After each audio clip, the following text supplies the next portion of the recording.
Salam YouTube, bienvenue à tous, marhaba alaikum, bienvenue sur ma chaîne. On va commencer une série sur le bot Telegram en Node.js Express IO Axios.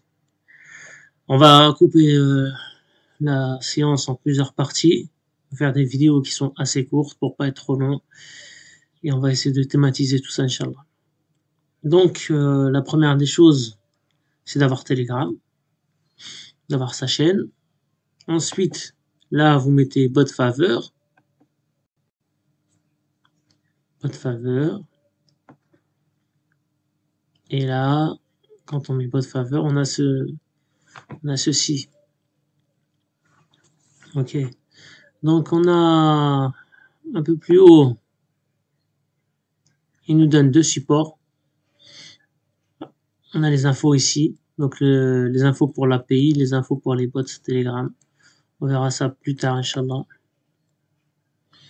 Donc vous tapez new bot. Vous allez là, vous tapez new bot.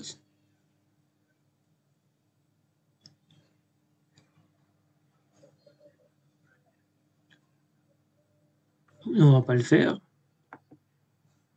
Une fois qu'il y a new bot, il va dire de taper un nom. Donc vous tapez un nom, tout simplement. Ensuite, pour récupérer votre bot, vous mettez mybot, CrashGX. Voilà, ça y est. J'ai déjà fait des messages. Bon, j'ai testé des choses.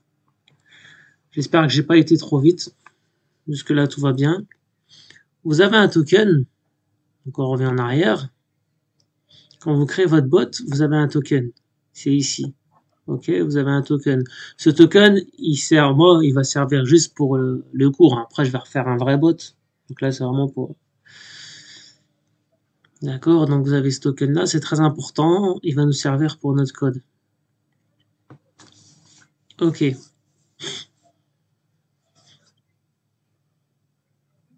Maintenant, la deuxième chose, on va sur VS Code. On va sur VS Code. Bon, moi, il est déjà complété. Je vais vous expliquer tout, Inch'Allah, au fur et à mesure. On va mettre un peu plus gros. Voilà. La première des choses que vous allez faire, vous allez créer non, première des choses. Alors, CTRL Tab.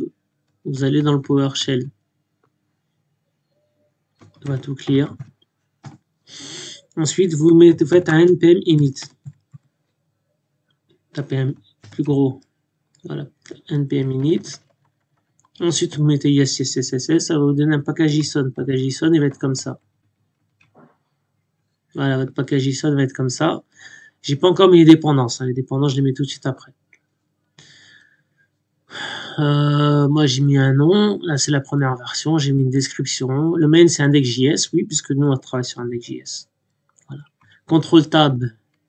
On retourne sur le PowerShell. Je vous donne aussi les raccourcis VS Code. Hein. Comme ça, le cours, il sera utile de A jusqu'à Z. Ensuite, ce que vous allez faire, c'est que vous allez installer Axios et Express. Donc, npm i Axios Express. Je vous laisse notifier. Ça va vous installer les dépendances. On retourne sur le package JSON pour vérifier que ça soit bien installé. Voilà, vous avez dependency Axios et Express avec les versions. Ok, tout est bon. On retourne sur index.js. Maintenant, on va s'attaquer au code. On va coder. Donc, les deux premières lignes, elles sont là. Alors, je vous ai préparé le cours. Les explications, ils viennent de Perplexity. Ok, Perplexity, c'est une intelligence artificielle comme chatbot, sauf que ça vous donne les sources des réponses. Par exemple. Bon, ça ne me notifie pas. Tout à l'heure, j'avais posé la question. Et ensuite, il m'a donné les sources. Voilà. Explique ce code. Il m'a donné les sources. Et ensuite, il vous donne l'explication. Donc, la méthodologie pour les cours, ce que vous allez faire, j'espère, c'est que quand vous regardez des tutos, vous avez toujours Perplexity ouvert, vous faites vos notes, quand vous comprenez pas quelque chose, demandez à Perplexity de vous expliquer le code. Tout simplement. J'enregistre là. Oui, j'enregistre. Parce que je vois que le truc il n'était pas allumé. Où en étais-je? Alors, les deux premières lignes de code. Celle-là, qu'est-ce que ça veut dire? Ces deux lignes de code importent le module express et définissent le port sur lequel le serveur express écoute les requêtes entrantes. Le port est soit défini par une variable d'environnement, soit utiliser une valeur par défaut de 40-40. Voilà. Grosso modo, on apporte le module express, on définit le port à écouter. Nous, dans le cas ici présent, c'est 40-40. Maintenant, notre deuxième ligne de code. Le deuxième groupe de lignes de code, c'est ça. Const app est égal express. Et ensuite, on utilise. C'est quoi? Const app. Alors, const app est égal express. Crée une instance de l'application express. Là, on crée une instance de l'application express. C'est du PO. Programmation objet. Ensuite, app use express. On va configurer une middleware pour utiliser les données JSON du corps des requêtes entrantes afin que ces données soient facilement accessibles dans requête body. Voilà. À partir de app news, on demande que app utilise express.json et ensuite après, on va coder le reste. Alors toi, on va faire un tout petit peu comme ça. Ensuite, la prochaine ligne de code, c'est ça. Ce code définit une route pour gérer les requêtes HTTP POST sur n'importe quelle URL dans l'application Express. Lorsqu'une requête POST est reçue, la fonction des gestionnaires de route est exécutée. Elle enregistre le contenu du corps de la requête dans la console, puis envoie une réponse HTTP avec le message Hello Post au client. Rien de plus simple. Alors, il faut savoir que ce code en index.js, c'est une base. D'accord? C'est vraiment une base en Express.js. C'est pour ça qu'Express est trop bien, parce que c'est pas compliqué. Vous avez vraiment une base comme ça qui ne bouge pas. Vous avez post, vous avez delete, vous avez get. Ça, il faudrait regarder les cours de Mohamed Chini. Très bon cours d'ailleurs, je vous recommande, sur lesquels j'ai appris le Express.js. Il explique un peu tout ça. Le minimum en bien détaillé. Donc c'est Mohamed Chini. Je crois que je vais vous mettre un lien dans la vidéo, si j'y pense. Ensuite, on va expliquer ce code-là. Voilà, ce code-là, c'est le apt-get.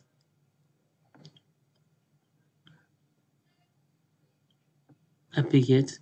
Donc, ce code définit une route pour gérer les requêtes HTTP GET sur n'importe quelle URL dans l'application Express. Alors, j'ai mon Telegram qui est allumé, ça vous fait les messages, je suis désolé. Lorsqu'une requête GET est reçue, la fonction des gestionnaires de route est exécutée et elle envoie une réponse HTTP avec le message Hello GET au client. C'est la même chose que là-haut, sauf que cette fois, c'est avec la méthode GET. Enfin, la dernière chose, ce code ici, encore une fois, il est primordial. Si vous n'avez pas ça, ça ne fonctionne pas. Donc, c'est vraiment une base. Alors, ce code, l'explication, c'est ce code démarre le serveur Express et le fait écouter sur le port spécifié par la variable porte. Nous, c'est 40-40. Si une erreur se produit lors du démarrage du serveur, elle est enregistrée dans la console. Sinon, un message indiquant que le serveur écoute sur le port spécifié est enregistré dans la console. Notre message, c'est Server listening on port. Sinon, on a un message d'erreur. Voilà. Donc, ça, c'est la base pour notre index.js.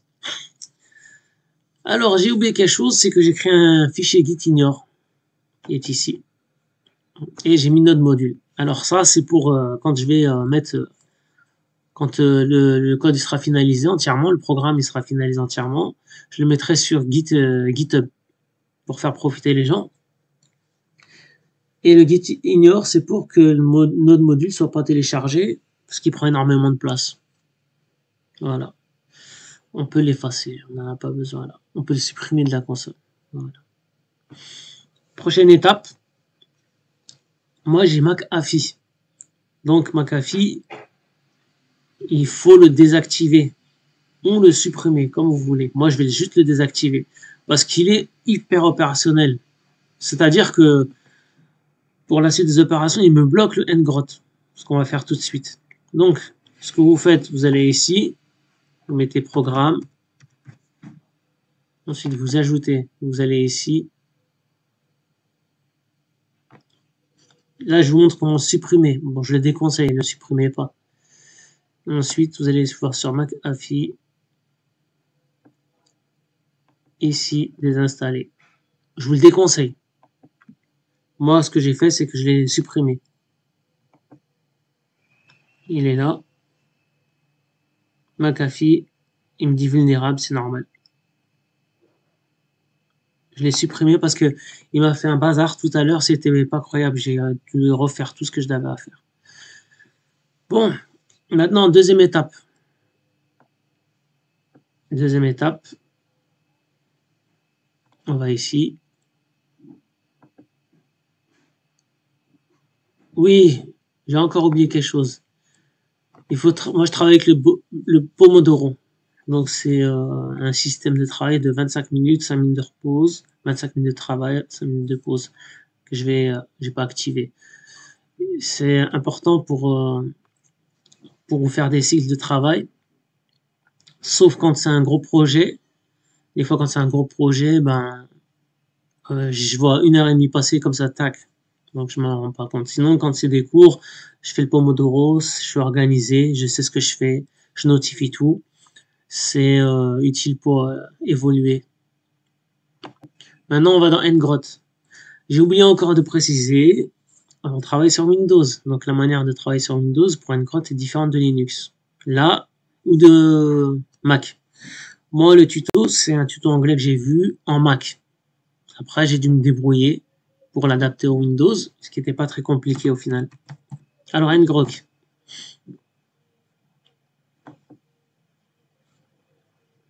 Ngrok, c'est simple. Vous êtes ici, vous allez sign up for free. Il va vous demander de faire des choses. Moi, ça n'a pas marché, mais ça fait rien parce qu'après, ça passe. Voilà. Ensuite, l'installation, vous avez Mac, Windows, Linux, vous avez Docker, Raspberry Pi, FreeBSD, je sais pas c'est quoi. Raspberry Pi, je suis étonné. Je suis étonné. Et le ngrok, ce qui est bien, c'est que son SDK, il fonctionne pour le Go, le Node.js, le Rust, le Python, le Java, le Ruby, le .NET. L'infrastructure, c'est Kubernetes. Donc c'est intéressant. Vous voyez comment on peut. Il est bien le truc, il est bien. Donc nous, ce qu'il faut faire, c'est qu'on va télécharger. Vous avez soit via Chocolaté, soit moi je l'ai mis en download directement. Donc vous téléchargez, d'accord. Ensuite, il vous donne ceci. Quand vous téléchargez, une chose très importante pour Windows. Alors, vous allez créer votre. Alors votre projet, il est ici. Moi, mon projet, il est là. Mon projet est là. Quand vous téléchargez, vous mettez le fichier téléchargé ici. Ensuite, vous le dézippez et vous avez ça. D'accord? Vous allez cliquer dessus. Et ensuite, vous allez cliquer sur ngrot. Voilà. Là, ce que vous allez faire, ce code, vous le copiez, vous le collez ici. Vous mettez entrée. Si ça fonctionne, comment vérifier? Vous allez mettre ngrot help.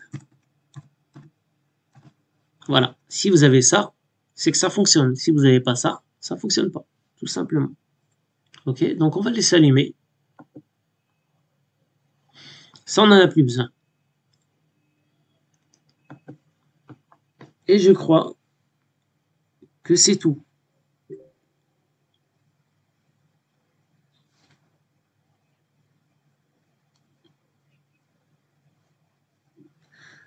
On arrête là pour l'installation. La prochaine vidéo, on va tester. Voilà. Comme ça sera pas trop long pour vous. Abonnez-vous, likez. Merci à tous.